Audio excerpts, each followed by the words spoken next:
All right, Dazzler has finally entered the contest. Let's discuss.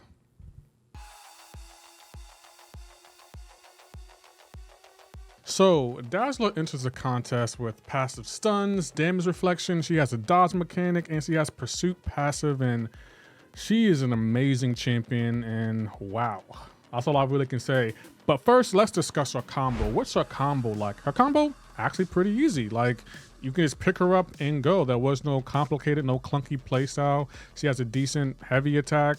Her animations are very entertaining. Like, she is really, really fun to play. And once you learn her, she can deal some really, really massive damage, but we'll get into all of that. And as you can see there, I passively stun Winter Soldier with her dash attack.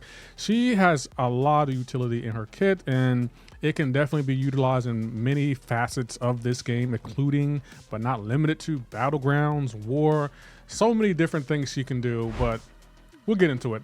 Let's discuss her strengths. One of her strengths is she has a lot of damage, If you can master her special attack and if you attack the screen while each hit it activates, look at that damage. Absolutely insane.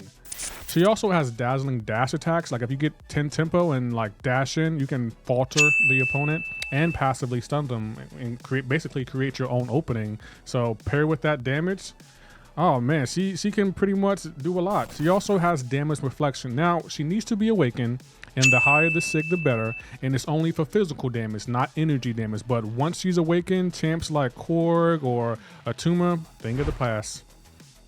But unfortunately, she does have some weaknesses.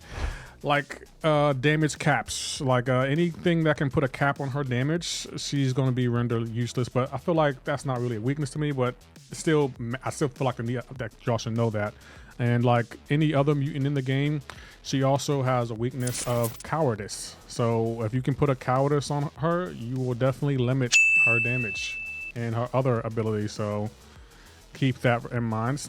I mean, there aren't many champions that can put cowardice on mutants, but as you can see here, Nimrod is.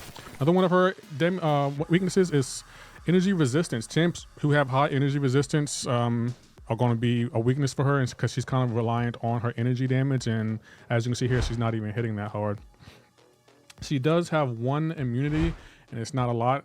She's immune to nullify. So champions like right here, immune. She doesn't have to worry about nullify at all. So not a bad immunity. What is she like awakened though? Like I was stating earlier, when she's awakened, she takes no physical damage and instead reflects 200% of that damage back to the opponent. Remember, she does need to be sig 200 for the 200% to kick in, and the higher the sig, the better. But I would use an awakening gem on her. I would also put generic sig stones into her because I definitely think she is worth it. And also when she's performing her dash attacks, she gains she gains pursuit passive, not 10. She gains a pursuit passive for 10 seconds and is paused until the end of the dash. So I kind of do think she needs to be awakened to take advantage of that damage reflection, but she still can do that insane damage without being awakened. So if you want that damage reflection, definitely use a generic on her, but if not, she's fine as is. Her prestige is 27,300, so not bad prestige in my opinion. Like if you're trying to win a prestige race like me, I would definitely go ahead and awaken her and put those 6 stones in her, but that's me. What is she going to be like on defense? Now on defense, since she doesn't have any immunities, she won't be too hard. You have to worry about her tempo though, because she will passively stun you and put a falter on you. But as you can see here, I'm melting her like with Archangel. So overall, I think she will probably be a tricky defender. And as you can see here, I would definitely recommend baiting her SP1. Do not push her to an SP2 because that will be really tricky to deal with and no one wants to. And if you have a champion like Hercules, you can counter her falter. So again, she won't be a hard defender. I just think she might be a tricky defender. She might catch you off guard with that tempo and, you know, that passive stun. But if you bait her SP1s, you should be fine. And also keep in mind the damage reflection. Like I'm gonna make a huge mistake here with Ghost and watch me instantly die because I forgot about her damage reflection. Boom. Oh man. The stat focus that I'll recommend for her would be when she's on an attacker, block proficiency, you know, to help her block because, you know, she's not really strong on defense. And, you know, also will boost her critical damage. And also her block, when she's defender, block penetration. because of that SP2. If you push it to SP2, she can do a lot of damage through the block. The relic I would recommend is Storm, because of the energy damage, which the relic will increase. And, you know, especially since her SP2 can be unblockable. And, you know, with Mr. Sinister, I would, that's the other relic I would recommend, because it will help her with her willpower healing. And who doesn't want to take advantage of that? The Mastery, the only one I can really find for her is Limber, only because she's not really good with the damage masteries, and you definitely do want to increase the duration of her passive stun when she dashes in, when she has 10 tempo, and get that passive stun in that falter. So yeah, Limber, I definitely recommend maxing that out, but do not put damage masteries on her because she's not really all that good with them. And last but not least, what are my overall thoughts on her? Overall, I think she's a phenomenal champion. She does have pros and cons though. Some of her pros, she has great damage. Her dash attacks, another one. She can be a tricky defender, and she's quite easy to play. The bad side is, or the con, she kind of needs Awaken if you want to take advantage of that damage reflection.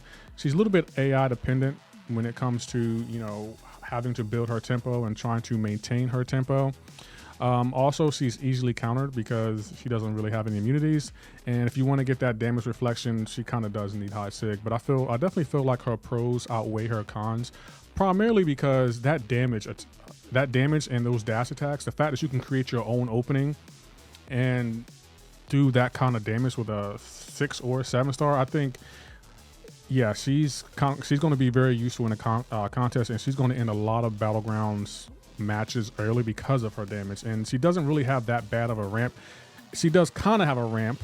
That's why I say she's AI dependent, but it's not that bad in my opinion. I think overall her pros far outweigh her con, and I definitely would, you know, invest in a champion like this and make her a main staple on my account because of the high damage. Now, don't get me wrong, we have a lot of high damage output champions, but I think she falls right in there with the high damage output, and she's relatively easy to play with that high damage. So again, if you want to see her high damage, I did put a short out with this video, so make sure you check out that short. But overall, I think she's a phenomenal champion. I think she's worth every 6 zone you have. So I think Kabam did a great job in creating this champion, and I can't wait to see what she does in the contest moving forward. But if you did like this video, please hit that like button, and for anyone new here, if you can hit that sub button, I'll greatly appreciate it.